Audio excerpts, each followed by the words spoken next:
विद्यार्थी मित्रांनो, सह्याद्री ट्युटोरियल्स मध्ये तुमचं स्वागत आहे. एका सेकंदात उत्तर द्या की मॅथ्स मध्ये सेक्शन 2 मधला सगळ्यात अवघड टॉपिक कुठला? उत्तर तुमचं देऊन झालेलं पण असणार आहे इंटिग्रेशन. अरे कुणाला पण विचारा रे, इंटिग्रेशनच सगळ्यात अवघड आहे असं म्हणतात ते. नाहीये तो अवघड, सोपा आहे. सांगा, मॅथ्सचा सगळ्यात सोपा टॉपिक कुठला? म्हणा की इंटिग्रेशन. म्हणवत नाहीये. तुम्ही म्हणाल सर म्हणून काय होणार आहे? जमलं पण पाहिजे ना. एक लक्षात घ्या, माइंडसेट चेंज करा. हां, आज मी तुम्हाला काय सांगतोय बघा, की सेक्शन 2 मधलेच 2 टॉपिक आपण घेऊया. प्रोबॅबिलिटी डिस्ट्रिब्युशन आणि बायनॉमियल डिस्ट्रिब्युशन. सोप्यातले सोपे टॉपिक आहेत. हां, आत्ता सांगा म्हणाला सोपं आहे. पण इथं बऱ्याचशा गोष्टी आहेत, सॉल्व्ह न्यूमेरिकल असतील, एक्सरसाइज मधले न्यूमेरिकल असतील. मी सिलेक्टेड क्वेशन्स घेतलेले आहेत, की जे एक्झामसाठी ना शुअर शॉट येऊ शकतात असे आहेत. मी एवढं गॅरंटीनं कसं म्हणू शकतो? कारण जेव्हापासून हे सिलेबसमध्ये इन्क्लूड झालं, तेव्हापासून तुम्ही बोर्डचा ना कोणताही पेपर काढा. एक्सपेक्टेड व्हॅल्यू आणि व्हेरियन्स विचारलं गेलंय. मग यावर्षी का नाही येणार? येणार हे लक्षात घ्या. आणि आपल्याला अशा रीतीनं हा जो टॉपिक आहे, 2 टॉपिक मिळून किती मार्क आहेत? 10. अरे 10 पैकी एखादं गणित 3 मार्काचं अवघड आलं. ठीक आहे, 7 मार्क तर मिळतील ना आपल्याला. पॉझिटिव्ह विचार करा. ठीक आहे, आता प्रवचन खूप झालं. प्रॉब्लेमला स्टार्ट करूया. पहिलाच प्रॉब्लेम मी असा घेतलाय आणि मी हा व्हिडिओ तयार करत असताना 2 छोट्या मुलांना पुढे बसवलंय. ओके. आणि त्यांना मी सांगितलंय, कळतंय का? समजतंय का? तर बसलेत ती मुलं लक्षात घ्या. म्हणजे बघा ती मुलं 12th आहेत का? नाही आहेत. बरं जर त्यांना समजत असेल, तर तुम्हाला समजणार आहे नक्की. ओके. बघा मग आता. पहिला जो न्यूमेरिकल आहे, लक्ष द्या. याच्यात की नाही डाय आणि तो पण फेअर आहे. आता फेअरचा अर्थ काय? फेअर म्हणजे गोरा नाही हां. फेअर म्हणजे अगदी ट्रू, की ज्याच्यावर 1, 2, 3, 4, 5, 6 हे एवढे नंबर असणार आहेत. एखादा नंबर डबल आहे किंवा एखादा मिसिंग आहे असं नाही. फेअर आहे तो डाय. मग आलं का हे लक्षात? हे नंबर का लिहिलेत ते? ठीक आहे. क्वेशन काय विचारलाय? हे प्रोबॅबिलिटी डिस्ट्रिब्युशन कुणाचं करून दिलंय? हे महत्वाचं आहे. म्हणजे हा एक्स कोण आहे? तर तो आहे नंबर ऑफ फॅक्टर्स. म्हणजे काय? चला मी हा नंबर घेतो 12. चला 12 चे फॅक्टर्स कुठले-कुठले आहेत सांगा? 1 हा फॅक्टर आहे. 2 पण आहे. त्याला ज्यानं डिव्हाईड करता येतो तो फॅक्टर. 3 आहे, 4 आहे. पुढचा कुठला नंबर आहे? 6 आहे आणि 12 पण आहे. किती फॅक्टर झाले ना? पण 12चा कशाला विचार करायचा आहे? आपल्याला एवढ्याच नंबरचा विचार करायचा आहे. 1 हा असा नंबर आहे ज्याचा एकच फॅक्टर आहे.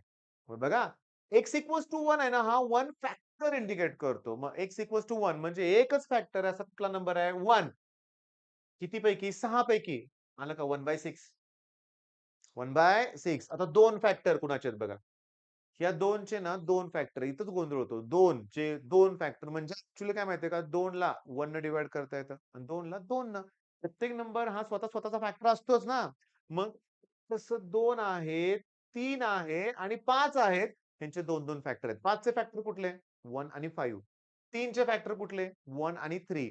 मग बघा 2, 3, 5 का लिहिलंय? कारण ते 3 नंबर असे आहेत, की ज्यांचे 2-2 फॅक्टर आहेत. ज्यांचे 2 फॅक्टर आहेत. मग प्रोबॅबिलिटी किती येणार? सॅम्पल स्पेसमध्ये 6 नंबर आहेत. म्हणजे खाली 6 येणार. इथे 3 नंबर आहेत म्हणजे वर 3 आलं का? 3/6 समजतंय ना तुम्हाला? ओके. आता हा जो नंबर आहे हा x इक्वॉल्स टू 3, 3 म्हणजे 3 फॅक्टर. मग या नंबरमध्ये राहिले कोण? 4 ज्याचे 3 फॅक्टर आहेत. 1, 2 आणि 4. म्हणजे 4 हा नंबर असा आहे ज्याचे 3 फॅक्टर आहेत. म्हणजे एकच नंबर आहे ना तो. म्हणजे प्रोबॅबिलिटी आली 1/6. बरं 4 फॅक्टर असणारा कुठला नंबर आहे का? 6 आहे ना. 1, 2 म्हणजे 2 3 जा 6, 3 2 जा आणि 6 सॉरी 6 1 जा 6 म्हणूया आपण. मग हा 6 आहेत ना त्याचे 4 फॅक्टर आहेत. मग तो एकच नंबर आहे 1/6. तुम्हाला त्यांनी विचारलंय काय? प्रोबॅबिलिटी डिस्ट्रिब्युशन म्हणजे चार्ट तयार करा. एक्सची व्हॅल्यू कोण आहेत? 1, 2, 3, 4 हे नंबर ऑफ फॅक्टर्स आहेत. ओके. 5 फॅक्टर कोणाचाच नाहीये लक्षात ठेवा. ओके. त्याच्यानंतर x इक्वॉल्स टू x. मग x इक्वॉल्स टू 1 असताना 1/6, 3/6, 1/6 हे लिहायचं कंप्लीट 2 मार्क मिळाले. हातातले मार्क आहेत. पण मुलांना हे नाही समजत. हे फॅक्टर का घेतलं? हे का घेतलं? आता कळालं तुम्हाला? नक्की. नेक्स्ट क्वेशनकडे जाऊया आता. आता नेक्स्ट क्वेशन बघा. तुम्हाला इथं 2 कार्ड्स ड्रॉन करायचे आहेत. 2 कार्ड काढायचे आहेत पत्त्याच्या ह्याच्यातून. पत्त्यामध्ये 52 कार्ड असतात. बरोबर आहे ना? विथ रिप्लेसमेंट हे लक्षात आलं का? म्हणजे एक कार्ड काढल्यावर ठेवायचंय पुन्हा. रिप्लेसमेंट आहे तिथं. From a well shuffled deck of 52 playing cards with the find the probability that distribution of the number of ace. S म्हणजे एक्का बरं का, आपण त्याला एक्का म्हणतो. हे पत्त्यातली नावं भारी असतात बघा. एक्का, दुर्री, तिर्री. 4ला काय म्हणायचं? चौकी? ठीक आहे. 5 जाऊ दे, जाऊ दे. ठीक आहे, जाऊ दे. जॅकला काय म्हणतात? गुलाम, काही जण गुल्ल्या वगैरे पण म्हणतात लक्षात घ्या. बरं असू दे, थांबा. इथं मेन पॉइंट काय, की तुम्हाला ना परत प्रोबॅबिलिटी डिस्ट्रिब्युशन म्हणजे तुम्हाला चार्ट तयार करायचा आहे. तुम्ही किती कार्ड काढणार आहे? 2 कार्ड. हे दोन्हीच्या दोन्ही कार्ड एस कार्ड असू शकतात. एक्का असू शकतो. कारण एक्के किती असतात? 4 दोन्हीच्या दोन्ही. एक एक्का असू शकतो. बाकीचे दुसरे कुठले पण कार्ड असू शकतात. बरं असं होऊ शकतं, की तुम्ही 2 कार्ड काढले, तर एक बी एक्का नाहीये. मग एक पण एक्का नाहीये याचा अर्थ एक्स व्हॅल्यू 0. एक असेल तर एक. दोन्हीच्या दोन्ही एक्के असतील तर इथं काय येणार आहे सांगा? 2 येणार. बरं आता हे सॉल्व्ह करायचं आहे. समजून घ्या. हे जे आहे ना, हे एक्सप्लेनेशन आपल्याला काय लिहायचं नाही बरं का, समजून घ्या परीक्षेत. Let x equals to number of s एवढं लिहायचं. पी म्हणजे आपला क्वेश्चन. आपल्याला एस पाहिजे. मला सांगा रिप्लेसमेंट आहे इथं. एक्के असतात किती? 4. आलं का इथं 4 त्यामुळं? कार्डमध्ये टोटल कार्ड्स किती असतात? 52. मग हे आलं 1/13. म्हणजे 1/13 ही प्रोबॅबिलिटी आहे, की ज्यात एस म्हणजे एक्का येऊ शकतो. मग येऊ शकत नाही. ती प्रोबॅबिलिटी काढण्यासाठी समजून घ्या, तुम्ही हा फॉर्म्युला वापरायचा, की p plus q equals to 1. P ची व्हॅल्यू जर 1/13 असेल, प्लस क्यू इक्वल्स टू 1 हे प्लसचं काय होतील? मायनस. मग 12/13 आलं का? हे नॉन एस असं लिहायच्या ऐवजी आपण क्यू लिहून टाकूया ना. हं. तसं पुस्तकात केलंय त्यांनी हे लक्षात घ्या. पी म्हणजे तुमचा क्वेशन आणि क्यू म्हणजे त्याची अपोझिट प्रोबॅबिलिटी. म्हणजे पी जर पास होण्याची प्रोबॅबिलिटी असेल, तर क्यू फेल होण्याची प्रोबॅबिलिटी. ठीक आहे. पी जर जिंकण्याची प्रोबॅबिलिटी असेल, तर क्यू लॉस होण्याची प्रोबॅबिलिटी असते. पी आणि क्यू मध्ये रिलेशन कळालं का? म्हणजे सगळे जे प्रोबॅबिलिटी असते त्याची ॲडिशन किती आली पाहिजे? 1 आली पाहिजे. युनिटी. बरं आता ऐका. एक्स इक्वल टू 0 म्हणजे मला एक पण एक्का नको आहे. म्हणजे मला क्यू इंटू क्यू करावं लागेल. कारण क्यू म्हणजे नॉन एस आहे ना. म्हणजे 12/13 इंटू हे का केलं कळालं का? कारण एक पण एक्का नाहीये. बरं जर एक असेल तर काय होईल माहितीये का बघा, की पहिलं पेज आहे ते 1/13 दुसरं 12/13 आहे ना. पहिलं 12/13 म्हणजे एक्का नाहीये, पण दुसरा एक्का येऊ शकतो म्हणजे इथं असं येणार आहे. आता मी बऱ्याचशा नोट्स बघतो वेगवेगळ्या पब्लिकेशनच्या, ते डायरेक्ट आन्सर देण्याचा प्रयत्न करतात, मग कळत नाही. इथं हे बघा समजून घ्या. पण हे पण असं आपण लिहिणार नाही. तुम्हाला एक एक्का पाहिजे म्हणजे पी म्हणजे कोण आहे? एक्का. मी एक्काच म्हणतो बरं का. पी क्यू येणार, पण आता क्यू-पी येणार. म्हणजे एक्का आहे, एक्का नाहीये, एक्का नाहीये, एक्का आहे हे लक्षात घ्या. मग हे पी-क्यू आणि पी-क्यू 2 पी-क्यू येणार हे लक्षात घ्या.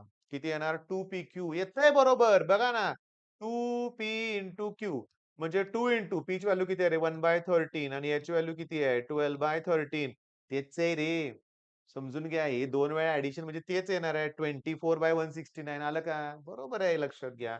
ओके. बरं आता तुम्हाला सांगतो. आता दोन्हीच्या दोन्ही एक्केच पाहिजे. एक्का म्हणजे पी. मग दोन्हीच्या दोन्ही एक्के पाहिजेत म्हणजे मी काय लिहिलं पाहिजे? पी-पी. हां, पी-पी म्हणजे 1/13, 1/13 आलं का? 1/69 मग एक पण एक्का नाही. ओके. एकच एक्का आहे. ठीक आहे. हे येणार आणि दोन्हीच्या दोन्ही 1/69 चला दुसरा प्रश्न कळाला का मला सांगा? थोडंसं अवघड आहे. थोडंसं अवघड आहे, पण निदान मान हलवून तरी सांगा. दिसणार नाही तुमची मान म्हणूया आपण, पण थोडं-थोडं समजतंय का? की सगळ्यात महत्त्वाचं आता काय समजलंय तुम्हाला, की आपल्याला पी आणि क्यू काढावं लागतंय. पी म्हणजे प्रश्न, काय विचारलंय आणि क्यू कसं काढायचं? दोघांची ॲडिशन 1 असते. ओके. हे लिहून काढा बरं का. व्हिडिओ पॉज करा. ओके. हे लिहून काढाच. हा पण प्रश्न इम्पोर्टंट आहे. आता नेक्स्ट बघा. परत प्रोबॅबिलिटी डिस्ट्रिब्युशन पाहिजे आपल्याला. परत प्रोबॅबिलिटी डिस्ट्रिब्युशन आहे. पण आता विचारलंय डबलेट्स 3 थ्रो आहेत. 3 थ्रो केलेत लक्षात घ्या. In a pair of dice. ठोकळा. ओके. तर मी सांगतो लक्ष द्या. तुम्हाला डबलेट्स पाहिजेत. काय पाहिजेत? डबलेट्स. म्हणजे 1-1. ओके. तुम्हाला सांगतो 3 थ्रो आहेत रे याच्यात. 3 थ्रो. आता डबलेट्स त्यातले कुठले-कुठले येणार बघा. 1-1, 2-2, 3-3, 4-4, 5 आणि 6 किती नंबर आहेत? 6. तर गंमत सांगू का? आता पी ची व्हॅल्यू त्यांनी कशी काढली? 1/6 मी तुम्हाला सांगतो. Since the dice are thrown thrice 3 वेळा 0, 1, 2, 3 are possible values of x. म्हणजे मी तुम्हाला सांगतो, लक्ष द्या. बघा, 3 वेळा टॉस केलेत. ओके. म्हणजे आता समजून सांग, थोडंसं लक्ष द्या. मी काय म्हणतोय बघा. हे नंबर लक्षात द्या, डबलेट 6 नंबर आहेत. आणि कसं आहे माहितीये का, की इथं त्यांनी काय म्हणलंय, probability of getting a doublet in a single throw is 1/6. Is किती म्हटलंय? 1/6. आता पी ची व्हॅल्यू जर 1/6 तर p plus q equals to 1 असतं. मग 1 मायनस 1/6 म्हणजे क्यू ची व्हॅल्यू मला 5/6 मिळाली. ओके. आता मी तुम्हाला सांगतो, लक्ष द्या. बघा, तुम्हाला थ्रो किती वेळा करायचंय? 3 वेळा. मग ते असू शकतं, एक पण डबलेट नाही आली. ओके. 0 डबलेट. असं होऊ शकतं, की 1 डबलेट येईल. ओके. नाहीतर 2, नाहीतर 3च्या तिन्ही डबलेट तुम्हाला मिळाल्यात म्हणूया आपण. 3 वेळा थ्रो करताय 1-1 आलं. दुसऱ्यांदा थ्रो केला 2-2 आलं. नंतर केलं 3-3 आलं. म्हणजे मला व्हॅल्यू काढायची आहे, प्रोबॅबिलिटी डिस्ट्रिब्युशन काढायचं आहे. x इक्वॉल्स टू 0 साठी, x इक्वॉल्स टू 1, 2 आणि 3. पी म्हणजे डबलेट येणार आणि क्यू म्हणजे नाही येणार. इथं x इक्वॉल टू 0 म्हणलं म्हणजे नो डबलेट, म्हणजे तिन्हीच्या तिन्ही थ्रो मध्ये क्यू, क्यू आणि क्यू येणार. आलंय का बघा? आलं लक्षात? ओके. आता एकच डबलेट पाहिजे, पण थांबा, थ्रो तुम्ही 3 वेळा करताय. मग पी ची पोझिशन चेंज करा. म्हणजे बघा, पी पहिल्यांदा आहे, पी दुसऱ्यांदा आहे आणि पी तिसऱ्यांदा आहे. तर मग सांगू का तुम्हाला मी, हे सगळं बायनॉमियल मध्ये सुद्धा सोडवता येऊ शकतं. तो फॉर्म्युला असतो NCX P raise to x आणि Q रेज टू N-X. बघा आता, 3 वेळा थ्रो केलाय. चला एक काम करूया. एकच डबलेट पाहिजे, म्हणजे इथं 1 लिहा. पी ची व्हॅल्यू किती आहे? 1/6 रेज टू 1 लिहा. क्यू ची व्हॅल्यू किती आहे? 5/6. 3 मायनस 1 2 लिहा. तुम्हाला सांगतो, हेच उत्तर येत आहे. 3C1 ची व्हॅल्यू 3 आली. हे पी आहे आणि हे क्यूचा स्क्वेअर आलं का? तेच येतंय, पण हे नेक्स्ट टॉपिक मध्ये बायनॉमियल मध्ये वापरूया आपण. इथं आपल्याला ते सोपंच आहे ना. एक डबलेट पाहिजे. पी मध्ये इकडं. पण नीट बघा, हे P Q square, P Q square, P Q square आलं का? 3PQ square. तुम्हाला 2 डबलेट पाहिजेत, म्हणजे 2 वेळा पी लिहायचं. हे बघा, स्टार्टला 2 वेळा पी लिहा. इथं लिहा आणि शेवटी लिहा. म्हणजे इथं 3 पी स्क्वेअर क्यू येतंय. ओके. आणि तिन्हीच्या तिन्ही डबलेट पाहिजेत, म्हणजे काय येणार? पी, पी, पी येणार आणि सॉल्व्ह करा, तुम्हाला आन्सर मिळेल. पण यांनी पत्ता नाही काढला बरं का. तुम्हाला सांगू का, की इथं x इक्वल्स टू x लिहायचं आणि probability of x equals to x लिहायचं. x ची पहिली व्हॅल्यू किती आहे? 0, नंतर 1, नंतर 2, नंतर 3. 0 साठी किती आले? 125/216. बाकीच्या ह्या व्हॅल्यू अशा तुम्ही पुट करा. ओके. मग तुम्हाला आता हे कळालं का? थोडंसं समजा पी आणि क्यूचं लॉजिक लक्षात ठेवायचं बरं का. ओके.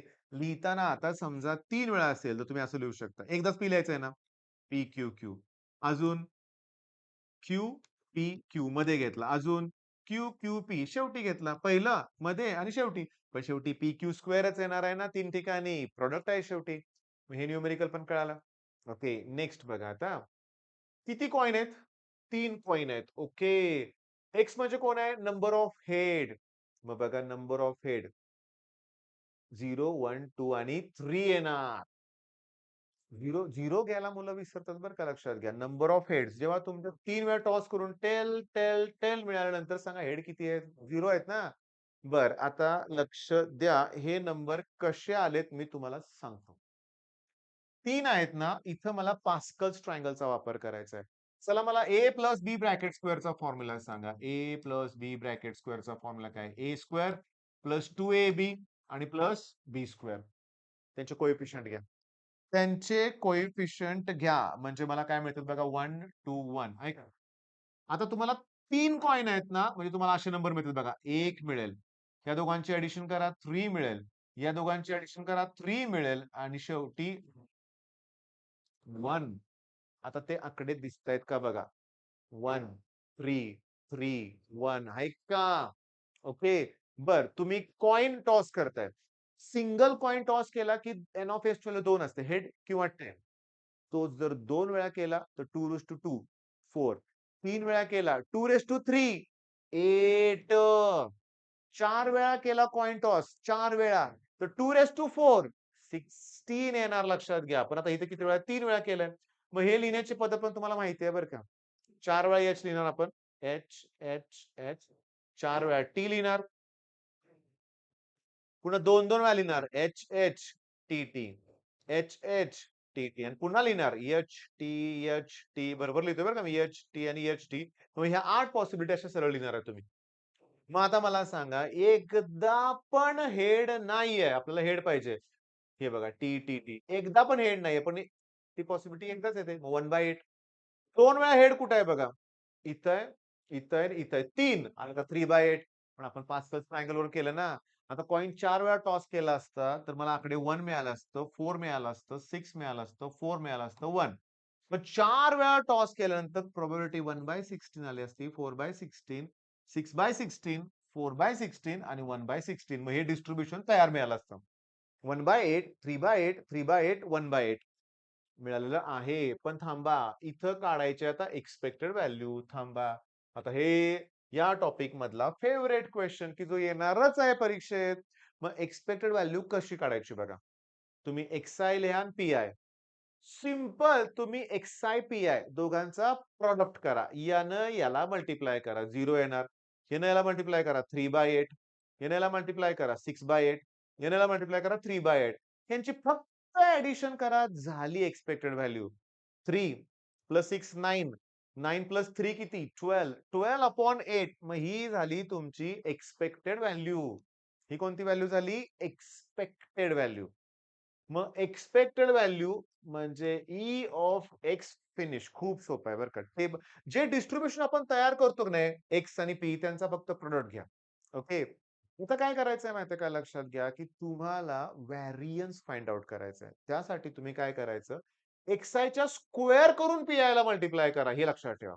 आपण 0चा स्क्वेअर 0च की. त्यामुळे हा प्रोडक्ट 0 येणार आहे. 1चा स्क्वेअर 1च की. त्यामुळे हा प्रोडक्ट तेवढाच येणार आहे. पण 2 चा स्क्वेअर किती? 4. 4 3 जा 12. 3 चा स्क्वेअर 9. 9 1 जा 9. आता या सगळ्यांची काय करा? ऍडिशन. ओके. तुम्हाला फटाकड्यांचा आवाज येतोय का ऐकू? माईक मुळे कदाचित नसेल येत बरं का. पण जोरात फटाकडे वाजतायत का कुणास ठाऊक? बर्थडेचं पण टायमिंग नाहीये. ओके. लक्ष द्या. या सगळ्यांची ऍडिशन करा. ती 3 येते बघा. हं. आता शांतपणे व्हॅरियन्सचा फॉर्म्युला बघा. की तुम्ही XI स्क्वेअर PI स्क्वेअर जे फाइंड आउट केलं त्यातनं एक्सपेक्टेडचा जो Y स्क्वेअर मायनस करा. तुम्ही हे जे केलं 3 त्यातनं जी तुमची एक्सपेक्टेड व्हॅल्यू मगाशी आली होती त्याचा स्क्वेअर काय करा मायनस. मग 1.5 चा स्क्वेअर किती? 2.25. मग 3 मधून 2.25 मायनस करा 0.75. Favourite question. नेक्स्ट पण तसलाच आहे. अरे बाप रे! स्किप करा एक्झाम मध्ये असले प्रश्न. पण जर थांबा बाकीचे क्वेश्चन येत नसतील तर हे केलंच पाहिजे ना. इथं मी थोडं काय करतोय बघा क्वेश्चन थोडासा इन्क्रीज करतो. ओके लक्ष द्या. Pair of Dias. ओके म्हणजे 1 1 1 2. एकदा डाय टाकला डाय की 6 पॉसिबिलिटी असतात. 1 2 3 4 5 6. 2 वेळा 6 चा स्क्वेअर 36 म्हणजे 36 कुठून आलं तुम्हाला कळालंय. ओके. पण आता गंमत बघा मी तुम्हाला सांगतो. एक मिनिट आता 5 प्लस ट्रायंगल मला काढायचं परत. 1 2 1. जरा जरा असू दे बरं का दिसतंय ना इथे पण तुम्हाला 1 जरा पिवळ्या पांढऱ्या रंग मी कलर चेंज करतो थोडासा. ओके हा घेतो. 1 2 1. 1 3 3 1. ओके. 1 4 6 4 1. 4 वेळा. 1 5 10 10 5 1. 5 वेळा. ओके. बघा मी तुम्हाला सांगतो लक्षात घ्या, की बघा आणि त्याच्यानंतर परत थोडंसं मला इथे गडबड झाल्यासारखी वाटते बरं का. माझ्याकडून मिस्टेक होते. हे लॉजिक इथं नाही चालत असं वाटतंय बरं का. नाही, नाही, नाही. बघा ना, क्वेश्चन काय आहे तोच आपण बघितलेला नाहीये. इथं समजून घ्या माझं थोडंसं हे चेंज करूया. चला हे चुकलंय बरं का मी मान्य करतो. इथं विचारलंय एक्स म्हणजे कोण आहे तेच आपण बघितलं नाही. Sum of the number that appear on the 2 dice. ते कॉइनला लॉजिक चालवत होतं, हे टेलला इथं नाही बरं का. सम आता बघा मी पहिला डाय टाकला, नंबर 1 आला. दुसरा पण टाकला 1 आला. 1 प्लस 1 किती आलं? 2. इथं ती सम लिहिलंय. ओके. मग 2 बेरीज जी येते ती एकदाच येते. 3 बेरीज आहे ती 2 वेळा आहे. 4 बेरीज आहे ते 3 वेळा आहे लक्षात घ्या. 5 बेरीज आहे ते 4 वेळा आहे. जरा आता थोडीफार आयडिया येते का बघा, बघा टेबल कसं आहे बघा. म्हणजे बघा, शेवटी 12 नंबर पाहिजे. 12 ती बेरीज एकदा येते. म्हणजे तुम्ही काय करायचंय 1, 2, 3, 4, 5, 6 ओके. त्याच्यानंतर रिटर्न 5, 4, 3, 2, 1 अरे, लक्षातच ठेवा कुठं लिहित बसणार आहे तुम्ही. आता मेन पॉइंट काय छोटंसं साइज करतो बरं का ही. मग आता इथं समजून घ्या. 2 ला 1 बाय 1, 2, 3, 4, 5, 6 नंतर 5, 4, 3, 2, 1. बरं आता किचकट काय एक्स्पेक्टेड व्हॅल्यू काढताना ह्या दोघांचा प्रॉडक्ट 2 1 जा 2 by 36, 6 by 12 by 20 by 30 by 42, 40, 36, 30, 22 सगळ्यांची ऍडिशन करा. एक्स्पेक्टेड व्हॅल्यू मिळाली. आता xi चा स्क्वेअर करून pi ला मल्टिप्लाय करा. अरे बापरे! याचा स्क्वेअर आहे 4 त्याला 1 न मल्टिप्लाय करा 4/36. 3 चा स्क्वेअर 9 2 जा 18. ह्याचा 16 3 जा 48 नंबर मोठे-मोठे होत जाणार आहेत. आणि यांची ॲडिशन मात्र व्यवस्थित करा. बापरे! असले प्रॉब्लेम खरंच 3 किंवा 4 मार्काला आले तर काय हरकत आहे सोडवायला. मग एक्स्पेक्टेड बघा xi स्क्वेअरच्या pi ला मल्टिप्लाय केलं, त्यांची ॲडिशन केली. त्याच्यामधून ही सुरुवातीला जी व्हॅल्यू होती त्याचा स्क्वेअर मायनस करायचा. म्हणजे 54 मधून 49 मायनस करा, आन्सर मिळेल. आता तुम्हाला एक्स्पेक्टेड व्हॅल्यू आणि व्हेरियन्स समजलं असेल नक्की. एक्स्पेक्टेडला काय XI एक्सआयचा स्क्वेअर करून पी ला मल्टिप्लाय करा, त्याची ऍडिशन करा, त्यातनं एक्सपेक्टेड स्क्वेअर मायनस करा, व्हॅरियन्स मिळेल. आणि स्टँडर्ड डेव्हिएशन नावाचा एक पार्ट असतो बरं का. स्टँडर्ड डेव्हिएशन मध्ये रूट मध्ये व्हॅरियन्स घ्यायचे. व्हॅरियन्स जे काढलं ते स्क्वेअर रूट काढलं, स्टँडर्ड डेव्हिएशन मिळतं. म्हणजे मीन, व्हॅरियन्स आणि standard deviation. E of X, V of X आणि S D. Okay. Next question बघा. मीन विचारलाय आणि व्हॅरियन्स विचारलाय. Number randomly selected from 1 to 15. आता ऐका ना. 1 ते 15 मध्ये एक नंबर सिलेक्ट करायचा आहे. कोणताही असू शकतो. पण इथं सॅम्पल स्पेस 15 नंबरचा आहे ना. त्यातला मी एक सिलेक्ट करणार आहे. त्यामुळे प्रोबॅबिलिटी 1/15 येणार. म्हणजे बघा पहिला नंबर सिलेक्ट करायची प्रोबॅबिलिटी 1/15. 2 हा नंबर सिलेक्ट व्हायची प्रोबॅबिलिटी 1/15. अगदी 3 असू दे, 4 असू दे, कुठलाही नंबर असू दे. त्यांची प्रोबॅबिलिटी 1/15. आता हे कुठं 15चं काढत बसताय. xi च्या व्हॅल्यू 1 पासून स्टार्ट होत आहेत. 1, 2, 3 आणि प्रोबॅबिलिटीची कुठली पण व्हॅल्यू घ्या 1/15 येते. म्हणजे बघा xi ची व्हॅल्यू 1 पासून स्टार्ट होते. मग 1 into 1/15 xi pi 2 into 3 into असं 15 इंटू. काय करा यातनं 1/15 कॉमन काढा. बघा मग 1 प्लस 2 प्लस 3 प्लस 4 प्लस 5 असं 15 पर्यंत. आता लॉग टेबल शोधा. लॉग टेबल मध्ये तुम्हाला हे शॉर्टकट दिलेत. 1 प्लस 2 प्लस 3 प्लस 4 प्लस 5 असेल. तर काय करायचं शेवटचा नंबर कुठला आहे? 5. त्याच्या नंतरचा नंबर कुठला आहे? 6. त्याला 2 न डिव्हाइड करा. मग 6 ला 2 न डिव्हाइड करा 3. 3 5 जा 15. ऍडिशन करून बघा. 15 येते. तसं आता आपल्याला 1 ते 15 यांची ऍडिशन करायचं. मग शेवटचा नंबर कुठला आहे? 15. त्याच्या नंतरचा नंबर कुठला आहे? 16. त्याला 2 न डिव्हाइड करा. इथं 8 येणार आणि 120 येईल. किती येईल? 120. ओके. पण त्याला पुन्हा 15 न डिव्हाइड करायचंय. एक काम केलं असतं चाललं असतं बघा. मी काय म्हणतोय बघा. शेवटचा नंबर आहे 15, त्याच्यानंतरचा नंबर आहे 16, त्याला 2 न डिव्हाइड करा म्हणजे याची ॲडिशन. पण पुन्हा 1/15 आहे की मग 15 ला 15 कॅन्सल, 16 ला 2 न डिव्हाइड करा. आन्सर 8 येते. कळालं? बरं म्हणजे इथं पहिली गोष्ट म्हणजे टेबल दिलेलं नाहीये. टेबल दिला की तुम्ही आरामात XI X I square P-I करायला. टेबल तयार केलं पाहिजे, पण टेबल नाही का केलं? कोण करणार आहे 15 वेळा? ओके, त्यामुळे असं लिहिलंय. बरं व्हेरियन्स काढताना काय करायचंय, की तुम्हाला सांगतो. आता इथं परत गंमत आहे बरं का. 1 चा स्क्वेअर, 2 चा स्क्वेअर, 3 चा स्क्वेअर, 15 चा स्क्वेअर. मी तुम्हाला सांगू का, ह्याच्या अगोदर पण मी एकदा घेतलंय बरं का मी आणि लॉग टेबलमध्ये या छोट्याशा लॉग टेबलमध्ये इनिशियली सुरुवातीलाच हे फॉर्म्युले आहेत. आणि तुम्हाला सांगतो काय फॉर्म्युला आहे बघा. n into bracket n plus 1 twice n plus 1. आता n म्हणजे शेवटचा नंबर.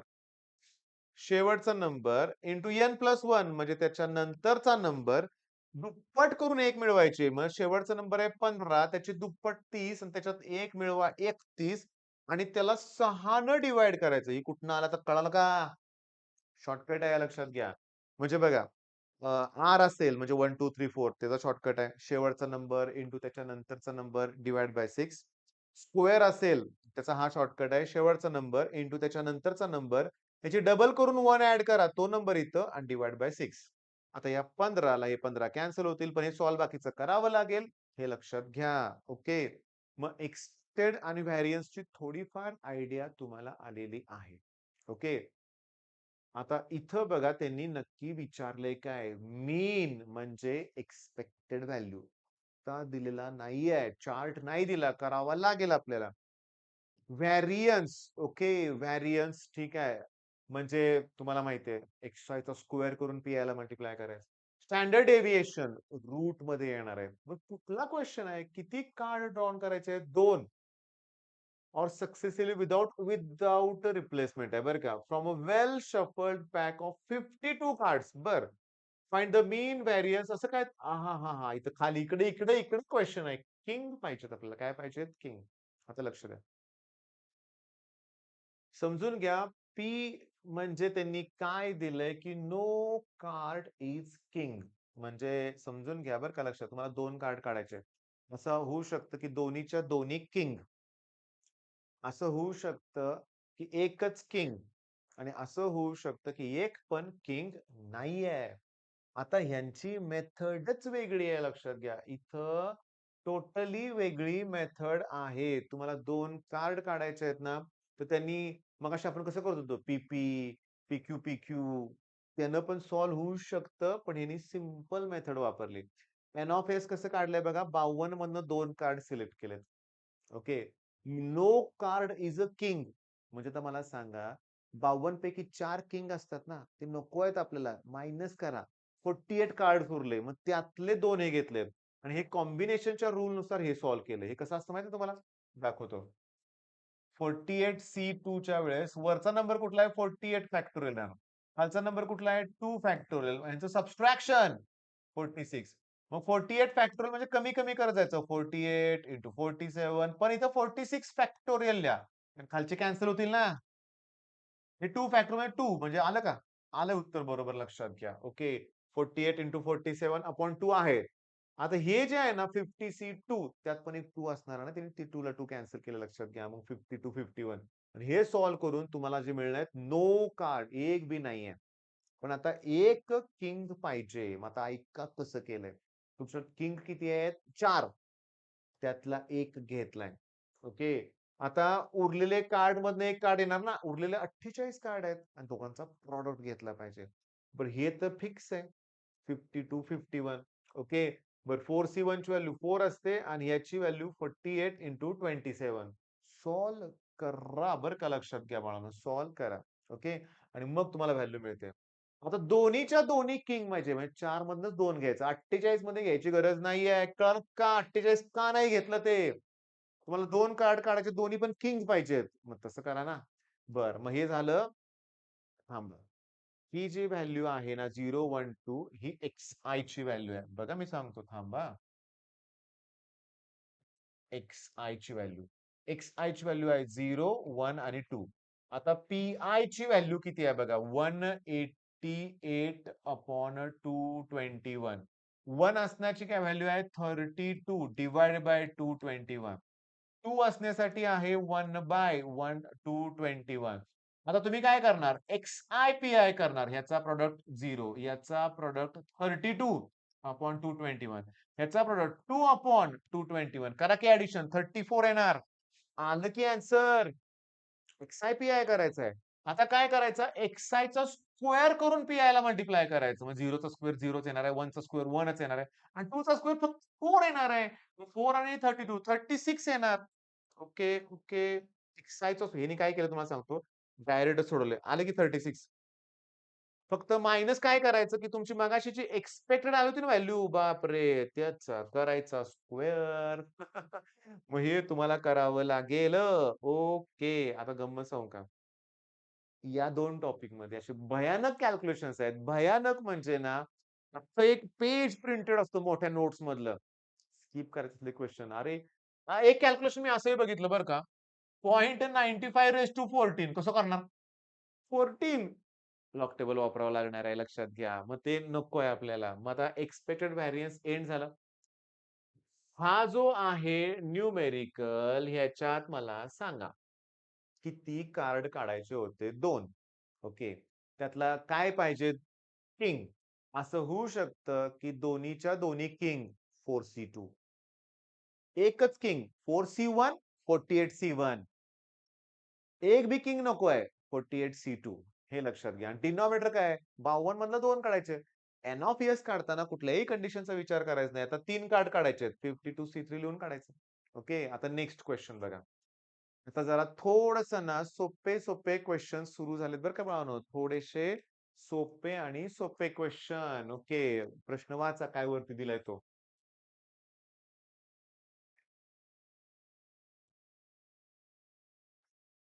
आता लक्ष द्या. त्यांनी विचारलंय हे स्क्रीनमध्ये दिसतो ना वरतीचा प्रश्न तुम्हाला? ओके. हां. मी तुम्हाला सांगतो. थोडंसं खाली येतो. Okay. State which of the following are not probability mass function. हे बघा. प्रोबॅबिलिटीची व्हॅल्यू कधीही निगेटिव्ह येत नाही. त्यामुळे हे पी-एम-एफ प्रोबॅबिलिटी मास फंक्शन नाहीये. अरे पास होण्याची प्रोबॅबिलिटी निगेटिव्ह कशी येईल का काय सांगा? नाही येत.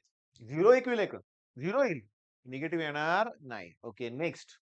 सगळ्यांची ॲडिशन 1 येते का बघा? 0.1, 0.6 येतंय ना. मग हे आहे. सगळ्यांची ॲडिशन 1 येते. आहे. ह्याची ॲडिशन पॉइंट्स नाही येत. नाही येत. मग हे पण नाहीये. कारण सगळ्या प्रोबॅबिलिटीची ॲडिशन ही 1 लागते. किती लागते? 1. बघा आपण जवळ-जवळ 31 मिनिटं झाले बरं का लक्षात घ्या. ओके. इथं बघा 0.3, 0.7 हे आहे. म्हणजे रूल काय सांगा? निगेटिव्ह नंबर असेल, पी-एम-एफ नाही. ओके. त्याच्यानंतर ॲडिशन जर बघा ह्याची ॲडिशन ना करून बघा रे, येत नाही वाटतं बघा 0.05 दिलंय म्हणजे येणार नाहीये 1. मग हे सुद्धा नाहीये. बरं बाकीचे सगळे आहेत कारण ॲडिशन पण 1 येते आणि पॉझिटिव्ह पण आहेत. ओके. मग नेक्स्ट क्वेशन बघा आता. ह्या प्रश्नाची मी वाट बघत होतो. आता हे सगळ्यात सोपे प्रश्न आहेत. मला सांगा, प्रोबॅबिलिटी. सगळ्या प्रोबॅबिलिटीची ॲडिशन किती येणार? 1. मग मी लिहिणार काय? ते 0 आहे जाऊ दे. प्लस के प्लस 2k परत 2k परत 3k परत के स्क्वेअर परत 2k स्क्वेअर अरे बापरे! 7k square plus k equals to 1. किती किती के स्क्वेअर आहेत बघा? 1, 2 आणि 3 ठिकाणी आहेत म्हणजे 10k स्क्वेअर. के किती ठिकाणी आहेत? के, 2k, 3k, 5k, 8k आणि हे 9k. ओके. नंबर बघा इकडे कुठला आहे का? काहीच नाहीये. प्लस 1चं काय करा? -1 आणि दॅट इक्वल्स टू 0. आता 10 चे असे फॅक्टर्स करा की सबट्रॅक्शन 9 येईल. 10 वन जा 10 ना. मग मधलं प्लस साइन या 10 ला येणार आणि याला काय येणार आहे मायनस. मग हे तुम्ही सॉल्व्ह करा. आम्ही नाही सॉल्व्ह करून देणार. तुम्ही करा. सॉल्व्ह करून के ची व्हॅल्यू फाइंड आउट करा. ओके. के ची व्हॅल्यू निगेटिव्ह चालेल का? नाही. निगेटिव्ह आली तर कॅन्सल. मगाशीच बघितलंय आपण मग के ची व्हॅल्यू पॉझिटिव्ह पाहिजे. पहिलाच प्रश्न आहे फाइंड के मिळाला 1 मार्क. दुसरा प्रश्न नीट बघा. आता अशी प्रोबॅबिलिटी काढा, की ज्या एक्सच्या व्हॅल्यू आहेत ना, मला 3 नको आहे. 3 पेक्षा कमी पाहिजे. म्हणजे तुम्हाला के आणि 2k एवढंच आन्सर शोधावं लागेल. कारण हे नको आहे. ह्याच्यापेक्षा कमी पाहिजे. हे तर 0 आहे जाऊ दे. मग 3k. मग k ची जी व्हॅल्यू आहे त्याला 3 ने मल्टिप्लाय करा. याचा आन्सर मिळेल. आता हे बघा 4 पेक्षा मोठी, पण 4 नको आहे बरं का. मग 4 पेक्षा मोठं कोण आहे? हे. मग तुम्ही k square plus 2k square plus 7k square plus k करा ऍडिशन. के ची व्हॅल्यू टाका. सोपं आहे रे, अवघड नाहीये. एकच रूल करा ऍडिशन आणि इक्वल्स टू 1 लिहा. बरं इथं काय विचारलं रे? एक्सपेक्टेड व्हॅल्यू व्हॅरियन्स करणार काय? xi आणि पुढे काय लिहिणार? पी-आय. कोण आहे xi ची व्हॅल्यू? -2, -1, 0, 1 आणि 2. पी-आय ची व्हॅल्यू कोण आहेत? 0.2, 0.3, 0.1, 0.15 आणि 0.25. पहिला काय करणार? xi P-I. याने याला मल्टिप्लाय करा, याने याला मल्टिप्लाय करा. 0 येईल, याने याला करा ॲडिशन. मिळाली एक्सपेक्टेड व्हॅल्यू. आता xi चा स्क्वेअर करून पी-आय ला मल्टिप्लाय करा. त्यामुळे पॉझिटिव्ह होणार आहे. 4 येणार आहे. 0.2, 0.8 येईल. 1 इंटू 0.3 तसं येणार आहे लक्षात घ्या. त्याची ॲडिशन करा आणि त्याच्या ॲडिशन मधून इथं ज्याचीही जी ॲडिशन आली होती त्याचा स्क्वेअर काय करा? मायनस मग तुम्हाला व्हॅरियन्स मिळेल. ओके. आता मात्र महत्वाचं आहे. इंटिग्रेशन. 11वी छोटी मुलं म्हणजे 11वीची मुलं आहेत माझ्यापुढे बसलेली लक्षात घ्या. त्यांना पण इंटिग्रेशन जमेल एवढं ईझी इंटिग्रेशन आहे. इथे सगळ्यात महत्वाचं काय? फंक्शन दिलंय. लोअर लिमिट आणि अप्पर लिमिट पण दिलंय. Lower limit 0, upper limit 1. मला सांगा माझ्या प्रश्नाचं उत्तर द्या. सगळी जी प्रोबॅबिलिटी असते त्याची ॲडिशन किती येते? 1. मग त्यांना इंटिग्रेट केल्यावर 1 येणार. मग हे 1 का लिहिलं कळालं का तुम्हाला? ओके. फंक्शन जे दिलंय ते लिहिलं आपण. त्यातला के जो आहे तो कॉन्स्टंट आहे. या एक्स स्क्वेअरनं आत मल्टिप्लाय करा. X square into 1 x square, x square into x, x cube येणार. हे कॉन्स्टंट बाजूला ठेवा. इंटिग्रेशन मध्ये रेस टू जे आहे त्यात 1 आपण ऍड करतो. म्हणजे एक्स स्क्वेअर आहे, 2 आहे. त्यात 1 ऍड करा. किती होतील? 3. मग एक्स स्क्वेअरचं इंटिग्रेशन एक्स क्यूब बाय 3. मग एक्स क्यूबचं किती येणार? 1 ऍड केल्यावर 4 होणार ना? मग x raise to 4 by 4. Okay. सांगतो. लोअर लिमिट 0 आहे. पुट करावं लागणार नाही. डायरेक्ट 0 लिहू शकता. पण अप्पर लिमिट म्हणजे काय? जिथं जिथं एक्स आहे तो 1 लिहायचं. X cube 1 by 3. X raise to 4 1 by 4. आणि क्रॉस मल्टिप्लिकेशन करा. 4 मायनस 3 1 अपॉन 12 इक्वल टू 1. इकडे क्रॉस मल्टिप्लिकेशन करा. के ची व्हॅल्यू मिळाली आपल्याला. के ची व्हॅल्यू मिळाली. ओके. फाइंड के. कळालं का? आपले खूप प्रश्न आहेत रे. के ची व्हॅल्यू फाइंड आउट करा. फंक्शन त्यांनी दिलेलं असतं. लोअर लिमिट, अप्पर लिमिट त्यांनी दिलेलं असतं आपल्याला. ओके. त्याला फंक्शनला इंटिग्रेट करायचं त्यांनी दिलेल्या लिमिटमध्ये इक्वल टू 1 लिहायचं. Simple integration. सांगा एक्सचं integration x square by 2. X स्क्वेअरचं इंटिग्रेशन एक्स क्यूब बाय 3 आणि एक्स रेस टू 3 असेल एक्स रेस टू 4 बाय 4. आलं लक्षात? आता नेक्स्ट बघा. आता मी तुम्हाला सांगतो आता जरा थोडं स्पीडमध्ये होईल बरं का. फंक्शन दिलेलं आहे. फंक्शन दिलेलं आहे.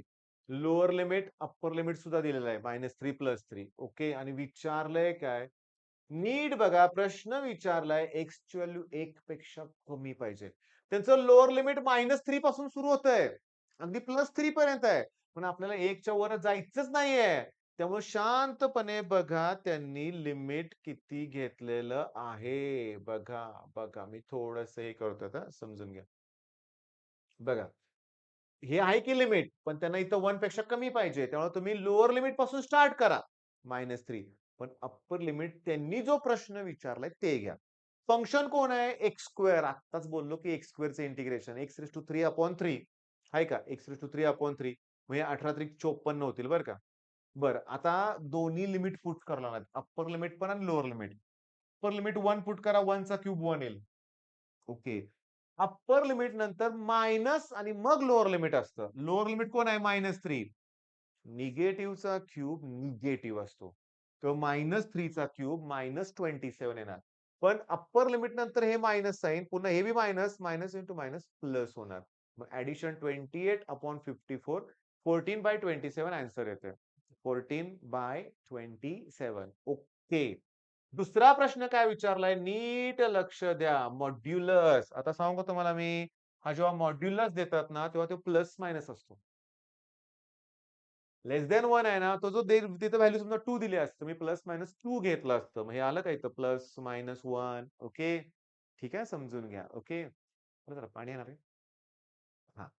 आता -1 टू +1 फंक्शन तेच आहे लक्षात घ्या. बघा ह्या न्यूमेरिकलसाठी त्यांनी बघा एकाच वेळी 2-2 प्रश्न त्यांनी विचारलेत बरं का लक्षात घ्या. पण आपल्याला हे वेगळं आणि इथलं लिमिट वेगळं आहे बरं का. पण समजून घ्या. समजा आता ह्या प्रश्नाचा विचार केला, तर लोअर लिमिट -2 आहे ना, मग ह्या प्रश्नासाठी -2 टू 1 घ्यावं लागलं असतं.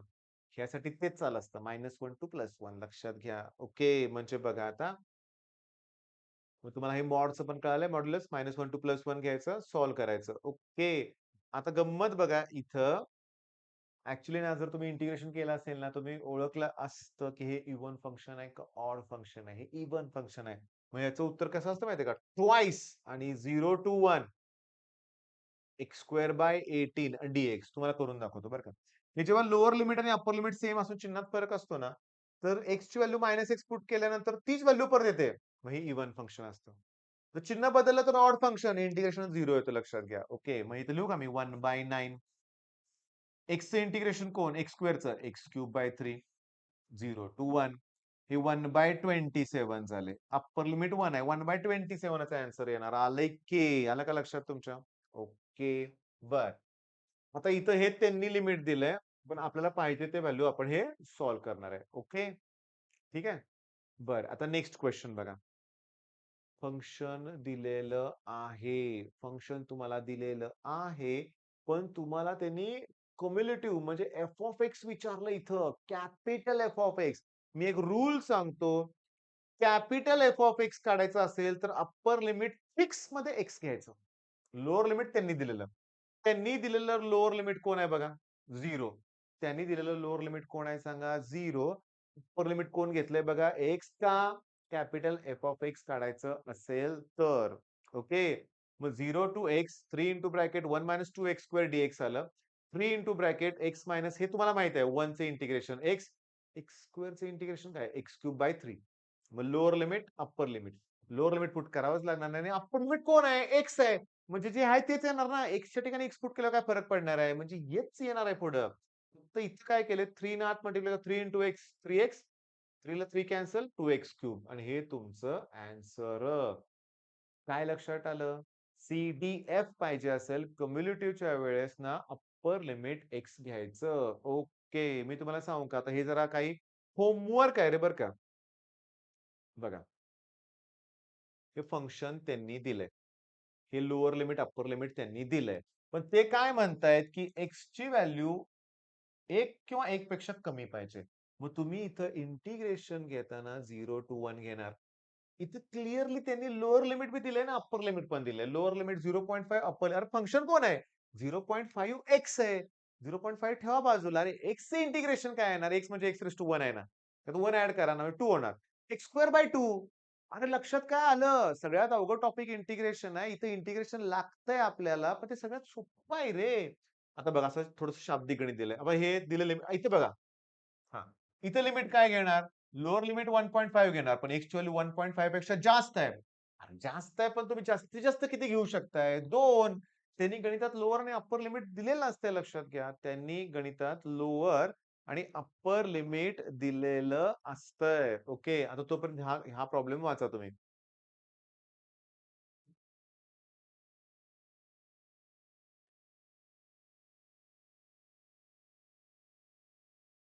ओके. बघा. हे लोअर आणि अप्पर लिमिट त्यांनी दिलंय. आता प्रश्न काय विचारलाय, की वेटिंग टाइम हा बिटवीन 1 टू 3 पाहिजे. म्हणजे तुमचं आन्सर येणार lower limit 1, upper limit 3. Function कोण आहे तुमचं? 1/5 फंक्शन आहे. अरे बापरे! म्हणजे कॉन्स्टंटच फंक्शन आहे. 1चं इंटिग्रेशन एक्स येणार म्हणजे x/5. अप्पर लिमिट 3 पुट करायचं 3 मायनस 1 2/5 आन्सर येणार लक्षात घ्या. ओके. बरं next waiting time more than 4 minute. म्हणजे कमीत कमी 4 पण आपल्याला 4 पेक्षा जास्त पाहिजे. पण किती घेऊ शकतो जास्तीत जास्त?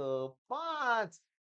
त्याच्यावर जाऊच शकत नाही आपण लक्षात घ्या. मग हे आता वेटिंग टाईमचं पण तुमच्या लक्षात आलेलं आहे.